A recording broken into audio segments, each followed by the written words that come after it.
Tayo nga po'y lubhang nagtataka dahil patuloy nila itong ginagawang naratibo. At ang purpose lamang nito ay sirain at ibagsak ang imahe ng ating Pangulo.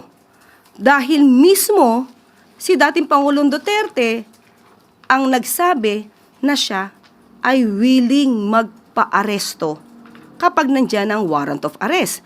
At ito nga po ay aking nakita sa isang news kung saan Philippines Duterte says he will accept arrest if ICC issues warrant. Ito ay may date na March 10, 2025 at itong salaysay na ito ay nakuha pa nung siya ay nasa Hong Kong. So alam niya na magkakaroon ng pagsisilbi ng warrant of arrest.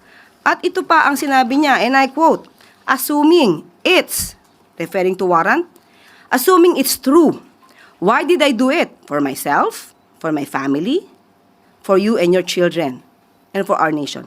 If it is truly my fate in life, it's okay. I will accept it. They can arrest me, imprison me. He was not scared of the ICC and told it to hurry up on its investigation.